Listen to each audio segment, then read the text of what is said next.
விசிகாவிலிருந்து விலகும் முக்கிய புள்ளிகள், காய் நகர்த்தும் திமுக, கலக்கத்தில் திருமா இப்படின்னு விகடன் ஒரு கட்டுரையை வெளியிட்டிருக்காங்க. அந்த கட்டுரையை மறுத்து திரு சிந்தனை செல்வன் அவர்களும் அவர் ஒரு அறிக்கையை வெளியிட்டிருந்தார். அதுக்கப்புறம் திரு வன்னியரசு அவர்களும் அவரும் ஒரு விமர்சனத்தை முன் வச்சுருந்தார் விகடனோட கட்டுரையை பற்றி. எதன் அடிப்படையில் விகடன் இந்த மாதிரி அவர் ஒரு கட்டுரையை வெளியிட்டிருக்காங்க அப்படின்னா, சமீபத்தில் வேட்பாளர்கள் 2026 தேர்தலில் வேட்பாளர்களை நிறுத்தினதில் பல நிர்வாகிகளுக்கு அதிருப்தி இருக்குது. அதன் காரணமாக விசிகாவை உடச்சிக்கிட்டு போய் திமுகவில் சேர போகிறாங்க அப்படின்னு ஒரு கட்டுரை வெளியிட்டிருக்காங்க. போகிறப்ப அப்படியே நம்ம மேலோட்டமாக இந்த மாதிரி கட்டுரை வெளியிட்டிருக்காங்க அப்படின்னு சொல்கிறத விட அந்த கட்டுரையை ஒரு சில முக்கியமான விஷயங்களை நான் படித்து காட்டுற பாருங்க. இந்த கோபி சுதாகர் சொல்லுவாங்கள்ல, ஊரில் கிளவி கூட இந்த அளவுக்கு புலம்ப மாட்டா, அந்தளவுக்கு புலம்பி தள்ளியிருக்கடா நீ அப்படிங்கிற மாதிரி விகடன் அந்தளவுக்கு என்னன்னு தெரியல. அதாவது ஒரு அடிப்படை ஜேர்னலிசம் தெரிஞ்சவங்க கூட கதறாத கதறலை நூற்றாண்டு பாரம்பரியம் மிக்க ஒரு பத்திரிகை அப்படின்னு சொல்லிக்கிற விகடன் மிக மோசமான ஒரு தரவுகளே இல்லாத, எந்த ஒரு அடிப்படை முகாந்திரமும் இல்லாமல் ஒரு கட்டுரை, அந்த வார்த்தை பிரயோகத்தை நீங்கள் பாருங்கள், நான் படித்து காட்டுறேன். நிறைய போட்டிருக்காங்க. அதுக்கப்புறம் நான் சில முக்கியமான கட்டுரை விஷயத்தை மட்டும் படித்து காட்டுறேன். விசிகாவின் சிட்டிங் எம்எல்ஏக்கள் ஆலூர் ஷானவாஸ், பனையூர் பாபு, எஸ்எஸ் பாலாஜி ஆகியோருக்கு சீட் கொடுக்காத திருமா. பொதுச் செயலாளர் சிந்தனை செல்வனை செய்யூருக்கு தூக்கி அடித்தார். இதை நம்ம எப்படி பார்க்கலான்னா, சிந்தனை செல்வன் அவர்கள் பாயிண்ட் ஆஃப் வியூவிலேருந்து பார்த்தா, மற்றவங்களுக்கு கிடைக்கல, நமக்கு கிடைச்சிருக்கு அப்படின்னு ஒரு சாதாரணமாக பார்த்தோம்னா, கட்சி நிர்வாகியாக விடுதலை சிறுத்தைகள் கட்சியெல்லாம் கடந்து ஒரு சாதாரண அரசியல் கட்சி நிர்வாகியாக பார்த்தா கூட எப்படி நினைப்பாங்க அப்படின்னா, நம்மளோட எம்எல்ஏக்களாக இருந்த மீதி மூவருக்கும் வாய்ப்பு கிடைக்காம போயிடுச்சு, வாய்ப்பு தவறிடுச்சு, நமக்கு வாய்ப்பு கிடைச்சிருக்கே அப்படிங்கிற அளவுக்கு மகிழ்ச்சி அடைவாங்க. ஆனால் செய்யூருக்கு தூக்கி அடிக்கப்பட்ட சிந்தனை அப்படின்னு சொல்லிட்டு எழுதியிருக்கான். அதுக்கப்புறம் பாருங்கள், இதனால் சிட்டிங் எம்எல்ஏக்கள் பொதுச் செயலாளர்கள் என பலருக்கும் தலைமை மீது ஏக வருத்தம். தேர்தல் முடிந்த பிறகு எல்லாம் சரியாகிவிடும் என சொல்லப்பட்டு வந்த நிலையில் தற்போது உயர்நிலை குழுவில் இடம்பெற்றுள்ள அதிருப்தி நிர்வாகிகள் சிலர் கட்சியிலிருந்து வெளியேற முடிவெடுத்து விட்டதாக சொல்லப்படுகிறது. அதுக்கப்புறம் கண்ணீர் விட்ட சிந்தனை செல்வன், முடிவெடுத்த பனையூர் பாபு அப்படின்னு தலைப்பு போட்டு, சீட் கிடைக்காத மூவரை காட்டினாலும் சீட் கிடைத்த சிந்தனை செல்வன் தான் ரொம்பவே நொந்துவிட்டார் என்கிறார்கள் விவரம் அறிந்தவர்கள். இந்த விவகாரம் குறித்து பேசுகிற அவர்கள், காட்டுமன்னார் கோவில் தொகுதியில் சரிவர வேலை பார்த்து அமைச்சர் எம்ஆர்கே பன்னீர்செல்வத்துடன் நல்ல இணக்கத்துடன் இருந்து வந்தார் சிந்தனை செல்வன். மீண்டும் காட்டுமன்னார் கோயிலில் போட்டியிட்டு வென்றுவிட வேண்டும் என கணக்கு போட்டு தேர்தல் வேலைகளையும் பார்த்து வந்தார். ஆனால் தேர்தலுக்கு 20 நாள்களுக்கு முன்பு சிந்தனை செல்வன் செய்யூரில் போட்டியிடுவார் என்ற திருமாவின் அறிவிப்பு அவரை ரொம்பவே பாதித்து விட்டது. பாவம், ரொம்ப மனசு கஷ்டத்தில் இருந்ததே. இவங்க தான் போய், விகடன் குழு தான் போய் அவருக்கு நெஞ்சில் தைலத்தெல்லாம் தேய்ச்சி விட்டு ஆறுதல்லாம் சொல்லிவிட்டு, பதறாதீங்க, ஃபீல் பண்ணாதீங்க அப்படின்னு சொல்லிட்டு உட்காந்து ஒரு ஓவர் நைட்டு அவர் கூடவே ஸ்டே பண்ணி ஆறுதல் சொல்லி சமாதானப்படுத்தி டீ காஃபி போட்டு கொடுத்து பேசிட்டு வந்திருப்பாங்க போல் இந்த கட்டுரை எழுதினவங்க தான். என்ன சிந்தனை செல்வன் ஃபீல் பண்ணுறாராம் அப்படின்னா, நான் வேலை பார்த்து வைத்திருந்த காட்டுமன்னார் கோவிலை பறித்து விட்டதோடு செய்யூரை தயார் செய்து வைத்திருந்த பனையூர் பாபுவிடம் சீட்டை பிடுங்கி எனக்கு கொடுப்பதில் என்ன அர்த்தம் இருக்கிறது? இந்த கட்டபொம்மன் வசன ரேஞ்சுக்கு எழுதியிருக்காங்க. நான் கஷ்டப்பட்டு உழைச்சி வச்சுருந்ததை பிடுங்கி எங்கிட்டேருந்து பறித்ததோடு மட்டும் இல்லாமல் ரொம்ப கஷ்டப்பட்டு உழைச்சி வச்சுருந்த பனையூர் பாபுக்கிட்டேருந்து பிடுங்கி எங்கிட்ட கொடுத்ததில் என்ன அர்த்தம் இருக்குது? சொல்லுங்கள் கோபால், சொல்லுங்கள் அப்படின்னு சிந்தனை செல்வன் ஃபீல் பண்ணுறதா இவங்களாம் நினச்சி கற்பனை கட்டுரை மடல் ஒன்றை வரைஞ்சிருக்காங்க. அதுக்கப்புறம் பாருங்கள், என்ன அர்த்தம் இருக்கிறது? அப்படி செய்தால் பாபுவும் திமுக நிர்வாகிகளும் எனக்கு வேலை பார்க்க மாட்டார்கள் என தலைவருக்கு தெரியாதா? இத்தனை ஆண்டு காலம் கட்சிக்கும் தலைவருக்கும் பக்கபலமாக இருந்த எனக்கு இப்படி ஒரு தண்டனையை தந்திருக்க கூடாது. அதாவது சிந்தனையை சொல்கிறாராம், நான் எளிதாக வெற்றி பெற்றுவிடக்கூடாது என நினைத்து விட்டாரே, இனி தலைவருடன் எப்படி களமாடுவது என சகாக்களிடம் கண்ணீர் மல்க வருந்திருக்கிறார் சிந்தனை செல்வன். அதாவது திருமா சிந்தனை செல்வன் செய்யூரில் போட்டிட்டு ஈஸியாக ஜெயிச்சிடக்கூடாது. எதுக்கு ஜெயிக்கிற நீ? கட்சிக்கு 8 சீட்டு கொடுத்துருக்காங்க, நீ ஒருத்தர் ஜெயிச்சு என்ன ஆக போகுது? மீதி 7 நாங்கள் ஜெயிச்சுக்கிறோம், இல்லைன்னா 8 ரொம்ப அதிகமாக இருக்குது, நம்ம கட்சி நிர்வாகிகள்லாம் யாரும் ஜெயிக்கக்கூடாது, அதனால் எல்லாரையும் மாற்றி மாற்றி போடு, ஜெயிக்காத மாதிரி டஃப்பாக களத்தை அப்படின்னு திரும்ப முடிவு பண்ணியிருப்பார் போல். அதனால் நம்ம ஜெயிக்கக்கூடாதுன்னு திரும்ப நினச்சிருக்காருன்னு சிந்தனை செல்வன் வந்து விகடன் பத்திரிகை கிட்ட வந்து நைட்டு ஃபுல்லாக டீ காஃபி போட்டு குடிச்சிக்கிட்டே புலம்பி தள்ளியிருக்கார் போல். இல்லை அவங்க வந்து டீ காஃபி போட்டு கொடுத்து அவர் புலம்புறதெல்லாம் கேட்டிருப்பாங்க போல். என்னையா கட்டுரை இது? இதாவது ஒரு இன்றைக்கி சமூக வலைதளங்களில் ஓரளவுக்கு அதாவது கொஞ்சம் ப்ரொஃபஷ்னலாக இயங்கணும்னு நினைக்கிற எந்த ஒரு சோஷியல் மீடியா நபர்களை விடவும் மிக கீழ்த்தரமான ஒரு விமர்சனமாக ஒரு கட்டுரையாக இது இருக்குது. இது வந்து இதுக்கு பேர் வந்து நூற்றாண்டு பத்திரிக்கை. அந்த பத்திரிக்கை கருமத்தை அப்புறம் வருவோம், நாம் படித்து முடிச்சிடுறேன். கட்சி தலைமை மீது 1000 வருத்தங்கள் இருந்தாலும் சிந்தனை செல்வன் கட்சியில் தொடர்வார். இது வந்து இவங்களோட கருத்து. வேறு விகடன் வந்து கருத்து கணிப்பு சொல்கிறாங்க. கட்சி மீது 1000 விமர்சனம் இருந்தாலும் சிந்தனை செல்வன் வெளியே போக மாட்டாருங்க, தொடர்வார். ஆனால் பனையூர் பாபு அதற்கு நேர்மாறான ஒரு முடிவை எடுக்கவிருக்கிறார் என்கின்றனர். தொடர்ந்து பேசியவர்கள் விசிகாவில் இனி பயணிக்கப் போவதில்லை, சந்தேக பார்வை கொண்ட தலைவருக்கு கீழ் செயல்பட முடியாது, இத்தனை நாள்கள் ஸ்வீட் பாக்ஸுகளை கொட்டி வேலை பார்த்ததெல்லாம் வீண், எந்த பொறுப்பை வழங்க திருமா முன்வந்தாலும் எனக்கு அது தேவையில்லை என்ற முடிவில் இருக்கிறார் பனையூர் பாபு. இந்த முடிவுக்கு சில பின்னணி காரணங்களும் இருக்கின்றன.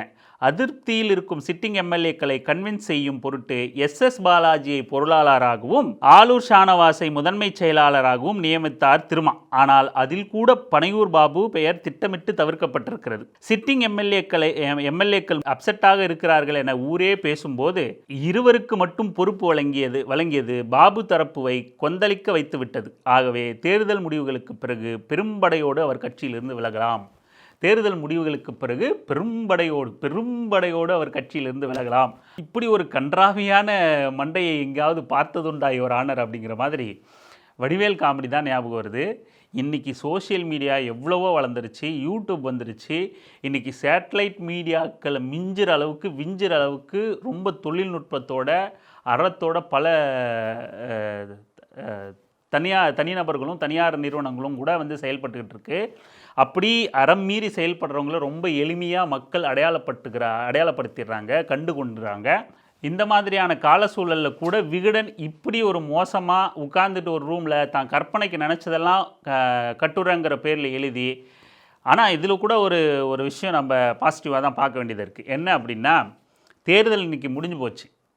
இனி வந்து இந்த கட்டுரையை மையப்படுத்தியோ விசிகாவில் குழப்பம் இருக்குது அப்படின்னு ஒரு நெகட்டிவாக ஸ்ப்ரெட் பண்ணியோ வந்து வாக்குகள் வந்து விழுறதோ மாறுறதோ தேர்தல் களம் முடிவெடுக்கப்படுறதோ இருக்க போகிறதில்ல. தேர்தல் வந்து ஆப்வியஸாக முடிஞ்சு போச்சு. அதன் பிறகும் கூட விடுதலை சிறுத்தைகள் கட்சியை மையப்படுத்தி பத்திரிகைகள் இயங்க வேண்டிய அளவுக்கு விடுதலை சிறுத்தைகள் கட்சி வளர்ந்துருக்கு அப்படிங்கிறத நம்ம ரொம்ப பாசிட்டிவாகவே இதை கூட நம்ம அணுகலாம்னு நினைக்கிறேன். ஏன்னா கடந்த காலங்களில் வந்து எந்த ஒரு மெயின் ஸ்ட்ரீம் மீடியாவும் பிரதானமான ஊடகங்கள் எதுவுமே வந்து பெருசாக விடுதலை சிறுத்தைகள் கட்சிக்கு இப்போவும் கூட அப்படி தான். இப்போவும் கூட அதாவது திமுக விடுதலை சிறுத்தைகள் கட்சிக்கு உரசலை அதிகப்படுத்துகிற நோக்கில் தான் இந்த செய்திகள்லாம் வெளியே வருதே தவிர அதை நம்ம ஒரு வழியில் பாசிட்டிவாக எடுத்துக்க வேண்டியதான். அப்படியாவது நீ பேசுறியே, அப்படியாவது வயிறு எரிஞ்சாவது பேசுறியே அப்படின்னு வந்து நம்ம பாசிட்டிவாக எடுத்துக்க வேண்டியதாக இருக்க தவிர மற்றபடி இவங்களுக்கு வந்து உண்மையாகவே விடுதலை சிறுத்தைகள் கட்சியோட நல்ல திட்டங்களை, செயல்பாடுகளை, செயல்பாடுகளை, போராட்டங்களை, போர்க்குணங்களை மக்கள்கிட்ட கொண்டு போய் சேர்க்கணுங்கிற எந்த துளியுண்டு அக்கறையும் எந்த மீடியாவுக்கு இருந்ததில்லை. இப்படியாவது கிளவி புலம்புற மாதிரி புலம்புறியே, ஊரில் இப்போ வயசான தாத்தாக்கள் புலம்புற மாதிரி புலம்புறியே, அப்படியாவது புலம்புறியே எங்களை பற்றி அப்படின்னு வந்து விடுதலை சிறுத்தைகள் வந்து பாசிட்டிவாக இதை எடுத்துக்கிட்டு நகர வேண்டியது தான். இருந்தாலும் சிந்தனை செல்வன் வந்து அவர் தரப்புக்கு வந்து அவர் மறுப்பு விட்டுருக்காரு. என்னை பெரிய வில்லன் மாதிரியும் நான் ஏதோ சந்தர்ப்பவாதி மாதிரி என்னை சித்தரிச்சிருக்கு, பெரிய மதிப்பும் மரியாதையும் மிக்க விகடன் ஊடகம் இப்படி செயல்பட்டது அறம் கிடையாது அப்படின்னு அவருக்கே உரிய பாணியில் ரொம்ப நயமாக நாகரிகமாக சொல்லியிருக்காரு. ஆனால் அவ்வளவு நயமும் நாகரிகமும் இது விகடனுக்கு தேவையில்லை அப்படின்னு நான் நினைக்கிறேன். ஏன்னா இந்த பட்வைசர் மாதேஷ் இருக்கான்ல, ஆதனில் வேலை செய்கிற மாதேஷ், அவனை வந்து என்ன பண்ணுவாங்க அப்படின்னா, அவன் பேட்டி எடுக்க வரான் எல்லாம் வந்து இவனும் அவனை என்ன பண்ணுவான்னா அவனை ஒரு திமுக நபர் மாதிரி, திமுக ஆதரவாளன் மாதிரி காட்டிக்க முயற்சி பண்ணுவான். தான் திமுக ஆதரவாளன் மாதிரி எதிர்த்தாப்பில் உள்ளவனை பிஜேபிக்கு நான் கொஷின் கேட்டு லாக் பண்ணுற பாரு அப்படிங்கிறதும் வர கெஸ்ட்டுக்கிட்டேயும், கெஸ்ட்டு கிடையாது அவன் சேர்ந்து குடிக்கிற எச்ச குடிங்க தான், வர நபர்கள்கிட்டே என்ன சொல்லிடுவான், என்னை திமுக கார மாதிரி நீங்கள் பிராண்ட் பண்ணுங்கள், நான் உங்களை எதிர்த்தாப்பில் நின்று கேள்வி கேட்குற மாதிரி கேட்குறேன் அப்படின்னு சொல்லிட்டு ஒரு அண்டர்ஸ்டாண்டிங்கில் பெரிய ஒரு முற்போக்குவாதி மாதிரி அடையாளப்படுத்திக்க. அதாவது திமுக சார்பில் பேசினா ஒரு முற்போக்கு அடையாளம் கிடைக்குது அப்படிங்கிற அவனுக்கு நினச்சிட்டு பேசுகிறானுங்க. அந்த அளவுக்கு தான் விகடன் அப்படிங்கிறது தான். ஆனால் பச்சை அயோக்கிய பசங்க அவனுங்க, பியோர் சங்கிங்க, 100% பாஜக ஆர்எஸ்எஸ்க்கு வேலை செய்கிற சங்கி பயலுக, குடிகார பயலுக. அதற்கு இணையாக வைத்து பார்க்கப்பட வேண்டியது தான் விகடனும். என்ன ஒரு பெரிய நிறுவனமாக மாதேஷங்கிறவன் ஒரு தனிநபராக அவனை அந்த மாதிரி பார்க்குறோம் அப்படின்னா, விகடனுங்கிறது ஒரு பெரிய நிறுவனமாக இருக்குது, அவ்வளோதான். பத்திரிகைகள் வந்து எல்லாம் பார்ப்பனர்கள் கோலோச்சுற ஒரு இடமா இருக்குது. பெரியார் கூட ஒரு புத்தகத்தில் சொல்லியிருப்பார், பத்திரிகை வந்து எவ்வளவு சிரமம் ஒரு தமிழன் நடத்துறது அப்படிங்கிறது, பார்ப்பனர்கள் கையிலிருந்து. அதனால தான் தந்திக்கிட்ட வந்து இப்போ முரண்பாடுகள் இருந்தாலும் தந்தியை ஆதரிக்கிறோம் அப்படின்னு சொல்லிட்டு. ஏன்னா ஒரு பார்ப்பனர் அல்லாதவர் வந்து ஒரு பத்திரிகை நடத்துறது வந்து அவ்வளோ சவாலானது. பெரியார் விடுதலை நடத்தினதையும் சிவந்தி ஆதித்தனார் வந்து தந்தியை நடத்துறதும் எவ்வளோ சவாலானது, எத்தனை பேர் தோற்று போயிருக்காங்கன்னு ஒரு பட்டியல் போட்டு, அவ்வளவு சவால்கள் நிறைந்த களத்தில் பார்ப்பனர் அல்லாத ஒருத்தர் வந்து நிலைச்சி நிற்கிறது வந்து வரவேற்க வேண்டியது. என்ன முரண்பாடுகள் இருந்தாலும் வரவேற்கிறோம் அப்படின்னு சொல்லிட்டு தந்தியை பற்றி பேசியிருப்பார். இப்படியாத்தான் விகடனை மதிப்பிடணும். சிந்தனை செல்வன் வந்து இவ்வளவு நாகரிகமாக வந்து விகடனுக்கு பதில் கொடுக்க வேண்டிய அவசியம் இல்லை அப்படின்னு சொல்லி நினைக்கிறேன். தோழர் வன்னியரசும் வந்து விகடனோட ஆதவர்ஜுனா கூட்டையும் வந்து மேற்கோள் காட்டி பேசியிருந்தார். அந்த ட்வீட்டை கூட நம்ம ஸ்க்ரோலில் போட்டு விடுறோம். அதாவது இந்த அம்பேத்கர், அனைவருக்குமான தலைவர் அம்பேத்கர்னு ஆதவர்ஜுனா ஒரு புத்தக வெளியீட்டு விழாவை விகடனும் ஆதவர்ஜுனா விஜயும் சேர்ந்து அந்த நூல் வெளியீட்ட விழாவை ஏற்பாடு பண்ணி, அதில் விடுதலை சிறுத்தைகள் கட்சியை திருமாவை எப்படியாவது இழுத்து போட்டு ஒரு அரசியல் குழப்பத்தை ஏற்படுத்தலாம் அப்படின்னு நினச்சதை, யாதும் அறிந்தே தவிர்த்தோம், சூதும் அறிந்தே தடுத்தோம் அப்படின்னு சொல்லிட்டு அண்ணன் திருமா வந்து ஒரு தலைப்பில் கட்டுரை வெளியிட்டிருப்பார். அதையெல்லாம் மேற்கோள் காட்டி அண்ணன் வன்னியரசு வந்து ஒரு பெரிய பதிலை விகடனுக்கு கொடுத்துருப்பார். இவங்களோட சூழ்ச்சி என்ன, இவங்களோட அறமற்ற செயல் என்ன அப்படின்ட்டு. இது வந்து விகடன் கட்டுரை வெளியிட்டது இவங்களோட பதில். ஆனால் இதை விட முக்கியமானது என்ன அப்படின்னா, இப்போ இந்த விகடன் வைக்கிற குற்றச்சாட்டு என்ன, இல்லை பொதுவாக பொதுவெளியில் இருக்கிற குற்றச்சாட்டு, இவன் இந்த மாதிரியான ஆட்கள் கிளப்பி வர விஷயம் என்ன அப்படின்னா, இப்போது எஸ்எஸ் பாலாஜி அவர்களுக்கும் ஷானவாஸ் அவர்களுக்கும் வந்து பொறுப்பு வந்து கட்சிக்குள்ள மிக முக்கிய பொறுப்பு வந்து கொடுக்கப்பட்டிருக்கு. இது வந்து அவங்க எம்எல்ஏ சீட் கொடுக்காததுனால அதிருப்தியில் இருக்காங்க, வெளியே போயிடுவாங்க, பெரிய குழப்பம் ஏற்பட்டுரும், கட்சியை கலைச்சிருவாங்க, கட்சியை உடைச்சிருவாங்க அப்படின்ட்டு விடுதலை சிறுத்தைகள் கட்சியை போய் இப்படி பேசிக்கிட்டு இருக்காங்க சில கூமுட்டைங்க. ஆனால் உண்மை என்ன அப்படின்னா, மாநில பொருளாளர் இருக்குல்ல, திரு எஸ்எஸ் பாலாஜி அவர்களுக்கு வழங்கப்பட்ட மாநில பொருளாளர் பதவி வந்து கிட்டத்தட்ட 5 ஆண்டுகளாக காலியாக இருக்குது, நிரப்பப்படாமல் இருக்குது. ஏற்கனவே முகமது யூசப் அப்படிங்கிறவர் தான் அந்த மாநில பொருளாளர் பொறுப்பில் விடுதலை சிறுத்தைகள் கட்சியோட மாநில பொருளாளராக இருந்தார். கடந்த 2021ஆம் ஆண்டு மே மாதம் 14ஆம் தேதி அவர் கொரோனா காலகட்டத்தில் கொரோனாவால் சிகிச்சை பலனின்றி மரணம் அடைஞ்சிறார். கிட்டத்தட்ட 5 ஆண்டுகளாக மிக முக்கிய பொறுப்பு, கட்சியோட மிக முக்கிய பொறுப்பான மாநில பொருளாளர் பொறுப்பு வந்து காலியிடமாக இருக்குது. அதே போல் மாநில முதன்மை செயலாளர் இருக்குல்ல, இப்போ ஷானவாஸ் அவர்களுக்கு கொடுத்தது, அந்த பொறுப்பில் ஏற்கனவே யார் இருந்தாங்க அப்படின்னா திரு உஞ்சையரசன் அவர்களும் பாவரசு அவர்களும் தான் அந்த பொறுப்புக்கு ஏற்கனவே முதன்மை செயலாளர்களாக இருந்தாங்க. திரு உஞ்சையரசன் கடந்த அக்டோபர் 2, 2023 வருஷம் 3 ஆண்டுகளுக்கு முன்பு அவர் மரணம் அடைஞ்சிட்டார், இறந்துட்டார்.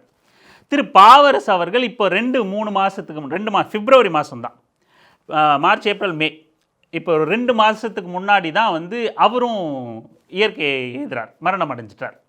ஆக கட்சியோட கிட்டத்தட்ட தலைவர், பொதுச் செயலாளர், மாநில பொருளாளர், மாநில செயலாளர், கடைசி அதாவது தலைவர் பொதுச் செயலாளருக்கு அடுத்தபடியாக இருக்கிற பொருளாளரும் செயலாளரும் வந்து காலியாக இருக்கிறது வந்து கட்சிக்கு வந்து ஒரு இக்கட்டான சூழல். இப்போது முக்கியமான பொறுப்பு 5 ஆண்டுகளாகவும் 3 ஆண்டுகளாகவும் காலியாக இருக்கிறது வந்து அது கட்சியோட கட்டமைப்புக்கு உகந்ததல்ல. அதனால் கட்சி மறுசீரமைப்பு நடவடிக்கையில் ஈடுபட்டிருக்க விடுதலை சிறுத்தைகள் கட்சி அண்ணன் திருமாவளவன் மிக முக்கிய பொறுப்பான பொருளாளரையும் முதன்மை செயலாளரையும் முதல்ல நிரப்பணும் அப்படிங்கிற நோக்கில், சிறப்பாக இவர்கள் செயல்படுவாங்க அப்படிங்கிற நோக்கில், ஆளுமைத்தன்மை இருக்குது அப்படிங்கிற நோக்கில் திரு எஸ்எஸ் பாலாஜி அவர்களுக்கு மாநில பொருளாளர் பதவியும் திரு ஷானவாஸ் அவர்களுக்கு மாநில முதன்மை செயலாளர் பதவியும் கொடுக்கப்பட்டிருக்கு. ஏன் அப்படின்னா இந்த பதவிகளில் இருந்த 3 பேருமே இறந்துட்டாங்க. இந்த குறைந்தபட்ச அறிவு கூட இல்லாமல், அறம் கூட இல்லாமல், இன்றைக்கி நம்மை போன்ற அரசியல் வெங்காயம் போன்ற ஊடகங்களுக்கு இருக்கிற அறமும் நேர்மையும் கூட இல்லாத விகடன் வந்து போகிற போக்கில் சின்ன பசங்க எழுதுகிற மாதிரி ஊரில் வயதானவர்கள் புலம்புற மாதிரி ஒரு கட்டுரையை எழுதி வச்சுட்டு அதெல்லாம் ஒரு ஒரு ஒரு ஊடகமாக செயல்படுது அப்படிங்கிறது வந்து கேலி கூத்தா இருக்கு. சரி, அதுலேயும் கூட இன்னொரு வாதத்துக்கு, அதுலேயும் கூட பனையூர் பாபுக்கு பேர் இடம் பெறலை, அவருக்கு முக்கிய இடம் கொடுக்கல அப்படின்னா, சும்மா ஏற்கனவே எம்எல்ஏ இருந்தாங்க இந்த தடவை சீட்டு கொடுக்கல அப்படின்னு, இல்லை யாராவது பொதுவெளியில் இந்த மாதிரி கருத்து உருவாக்கம் பண்ணுறாங்க அதனால் தூக்கிட்டு வந்து முக்கிய பொறுப்பு கொடுக்கணும்லாம் அவசியம் கிடையாது. கட்சிக்கு தலைமைக்கு தெரியும், கட்சி ஒரு முக்கியமான பொறுப்புகளில் யாரை பணி அந்த அந்த பொறுப்பு கொடுத்தா யார் ரொம்ப சிறப்பாக எல்லாரோடவும் இணைஞ்சு செயல்படுவாங்க, அந்த பொறுப்பை யார் ரொம்ப சிறப்பாக வழிநடத்துவாங்க அப்படின்னு அவங்களுக்கு தெரியும். எல்லாருக்கும் எல்லா பொறுப்பையும் கொடுத்துட முடியாது, எல்லாரும் எல்லா பொறுப்புலையும் ரொம்ப திறம்பட செயல்பட்டுறவும் மாட்டாங்க. அதுக்குன்னு நம்ம திரு பனையூர் பாபு அவர்களோட திறமையோ செயல்பாடுகளையோ குறைச்ச மதிப்பிடல. ஆனால் சில பொறுப்புகள் சிலர் சிறப்பாக செயல்படுவாங்க, சில பொறுப்பு இன்னொருத்தர் வேறு பொறுப்புகளில் சிறப்பாக செயல்படுவாங்க. அந்த பொறுப்புகள் கொடுக்கலன்னு பிச்சுட்டு போக போகிறார், கட்சியில் சேர போகிறார், அதை பண்ண போகிறார், இதை பண்ண போகிறார், அப்படி இப்படின்னு சொல்லிட்டு கற்பனை கதைகளை விடுறது வந்து ரொம்ப அறமற்ற அருவருக்கத்தக்க செயலாக இருக்குது. இன்னொன்று, நம்ம விடுதலை சிறுத்தைகள் கட்சியினர்கிட்ட சொல்ல வேண்டியது கூட, சிலர் வந்து ஊடகத்தில் இயங்குகிறாங்க. விடுதலை சிறுத்தைகள் கட்சி நேரடி, விடுதலை சிறுத்தைகள் கட்சி நபர்களே, அந்த நபர்கள்லாம் என்ன பண்ணுறீங்க அப்படிங்கிறது நமக்கு ஒன்றும் தெரியல. வெறும் வியூஸுக்கு தான் பேசிக்கிட்டு இருப்பீங்களா? எதை பேசுனா, யாரை திட்டினா, அவன் வந்துட்டான் போயிட்டான், அப்படி எனக்கு இந்த ரகசியம் தெரியும், அந்த ரகசியம் தெரியும், விஜய்க்கு முட்டு கொடுக்குறது, இதெல்லாம் தான் உங்கள் வேலையா? ஒரு கட்சி மீது ஒரு மெயின் ஸ்ட்ரீம் ஊடகம் வந்து ஒரு அவதூறை கிளப்பி விடுது, அதுக்கு மறுப்பு தெரிவித்து பேசணும்ல, அதுக்கு என்ன காரணம் அப்படின்னு சொல்லிட்டு ஏன்பா அவதூறு பரப்பிக்கிட்டே இருப்பான், அதுக்கெல்லாம் நம்ம பதில் சொல்லிட்டு இருக்கணுமான்னு கடந்து போக முடியாது. நம்ம வெறுப்பவன் எதிர்ப்பவன் எதிர்த்துக்கிட்டே இருப்பான், ஆனால் அது முக்கியம் இல்லை. நம்ம மேலே சாஃப்ட் கார்னரோ ஆதரவு மனப்பான்மையோ கட்சிக்காரங்களுக்கோ உரிய விளக்கம் வந்து அத்தனை அவதூறுகளுக்கும் கொடுத்துக்கிட்டே தான் இருக்கணும். வெறுப்பவன்கிட்ட நம்ம எடுத்துகிட்டு போய் இல்லை என்ன நம்புன்னு நம்ம சொல்ல வேண்டிய அவசியம் கிடையாது. நமக்கு எதிரானவர்கள்கிட்ட என்ன நம்புன்னு நம்ம நிரூபிக்க வேண்டிய அவசியம் கிடையாது. பட் நம்மவர்கள்கிட்ட செய்தியை உண்மையை அப்பப்போ கொண்டு போய் சேர்த்துக்கிட்டே இருக்கணும். அதுவும் இந்த மாதிரியான பேசுபொருள் ஆகும்போதான காலகட்டங்களில் இன்னும் தொண்டர்கள்கிட்ட விசிகாவினர்கிட்ட செய்தியை கொண்டு போய் சேர்க்கிற ஒரு வாய்ப்பு அமையும். அதை வந்து இன்னும் வெளிப்படையாக சொல்லணும்னா இவர் சங்கத்தமிழன்லாம் எதுக்கு பேசிக்கிட்டு இருக்காருன்னே ஒன்றும் புரியல நமக்கு. அவர் பாட்டுக்கு ஒரு ட்ராக் எடுத்து ஓடிக்கிட்டு இருக்கார். இதெல்லாம் ஒரு கட்சி அப்படின்னா, அதுவும் விடுதலை சிறுத்தைகள் கட்சி மாதிரியான ஒரு கட்சியில் இருக்கும்போது அமைப்பாய் செயல்படுறதுங்கிறது வந்து அவ்வளவு அவசியமானது. அமைப்பாக நீங்கள் இயங்கணும். இந்த மாதிரி உதிரியாக வந்து தான் தோன்றித்தனமாக ஆளுக்கு ஒரு திசையில் பிச்சுக்கிட்டு பேசிக்கிட்டு இருக்கிறதெல்லாம் ஒன்றுத்துக்கும் பிரயோஜனப்படாது. அது கட்சிக்கும் பலனளிக்காது, தனிநபர்களுக்கும் பலனளிக்காது. அப்படிங்கிறத ஏன் சிந்தனை செல்வனை நம்ம குறிப்பிட்றோம் அப்படின்னா, அவர் கட்சியில் பொறுப்பில் இருக்கார், ஒரு அறியப்படுற மாநில அளவிலான நிர்வாகியாக இருக்கார். அப்படி இருக்கும்போது அவரே இந்த மாதிரி செயல்படுறது கட்சிக்கு நன்மை பயக்காது, கட்சி நலனுக்கு எதிராக அமையும். விசிகா இதெல்லாம் வந்து ஏதோ இப்போ இந்த மாதிரி விடயங்களில் கூட திரும்ப வந்து இவங்க முதல் தலைமுறையாக செயல்படுறாங்க, தவறுகள் செய்வாங்க, கற்றுக்கிட்டோம் அப்படின்னு விடாமல் கற்றுக்கிட்டோம். ஆனால் தவறு செய்யும்போது அதை சரி செய்யணும் அப்படிங்கிற அந்த கற்றலுங்கிறது என்ன? நம்ம சரியாக தவறாங்கிறது விவாதம் பண்ணி தவறை திருத்திக்கிறதும் சரியை நம்ம மேலும் தொடர்றது தானே. எது சரியோ அதை ஏற்றுக்கிட்டு போகிறது தானே. இந்த மாதிரியான நபர்கள் தொடர்ந்து தவறு செஞ்சு ஒரு அறமற்று ஒரு உதிரியாக செயல்பட்டுக்கிட்டு இருக்கிறதுங்கிறது வந்து கட்சிக்கு எந்த விதத்துலையும் நன்மை பயக்காது. தலைமை இதை கவனிக்கணும். இந்த மாதிரியான கட்சியின் பேரில் இயங்கக்கூடிய நபர்கள் உதிரியாக செயல்படுறத கண்டித்து ஒரு அமைப்புக்குள்ளே கொண்டு வரணும். தனியாக வெளியே செயல்படுறவங்களை வந்து நம்ம ஒன்றும் பண்ண முடியாது, அவங்கள நம்ம எதுவும் சொல்ல வரல. கட்சி நபர்கள் வந்து பொறுப்போடு நடந்துக்கணும். விகடன் பேருக்கு 100 வருஷம் பத்திரிகை நடத்துகிறோம் அப்படிங்கிற மாதிரி நடத்தாமல் பொறுப்பான ஆட்களை உள்ளே வச்சு நம்பகத்தன்மையான தகவல்களை கொடுக்கணும். சும்மா பத்திரிகை விற்கணும் அப்படின்னு எந்த இலவை வேணால் எழுதிட்டு போயிடக்கூடாது. தொடர்ந்து பேசலாம், தொடர்ந்து இணைந்திருங்கள் அரசியல் வெங்காயம் சேனலுடன். நன்றி.